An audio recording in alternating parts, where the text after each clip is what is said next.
हवा तर बीजेपीची आणि रोजगार देऊ शकते तर बीजेपीच देऊ शकते. प्लस पॉईंट आमचा देवगिरी कारखाना चालू होणं म्हणजे स्वप्न होते. मी लहान होतो तेव्हा देवगिरी कारखाना बंद पडलेला आहे. मशिनरी पूर्ण विकली, भंगारात गेली, पण नवी टाकली ना आता, पण चालू तरीच करू शकते. तो कारखाना सगळ्याला माहिती. 100% आमच्या ताईने एवढं काम केलेलं आहे, त्यामुळे भाजपचा जो उमेदवार निवडून येईल. काय जिल्हा परिषदला चित्र? जिल्हा परिषदला वर भाजप खाली भाजपच राहील. कोण आहे तो उमेदवार?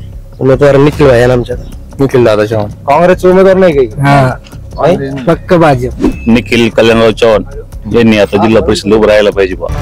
देवगिरी सहकारी साखर कारखाना 14-15 वर्षापासून बंद होता, तो आता चालू झाला. तो चालू झाला म्हणजे शेतकऱ्यांचा जवळपास 100% रिस्पॉन्स बीजेपीलाच राहणार.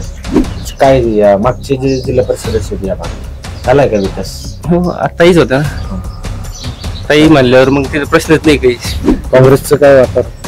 काँग्रेसचं कसं आहे, सध्या गतगाईतच काम आहे. आतापर्यंत काँग्रेसनं आम्हाला रुपयाने दिलं. एक लेडीजला 25-25 हजार रुपये आतापर्यंत भेटले. आमच्या 3 महिला 75,000 माझ्या घरात आले.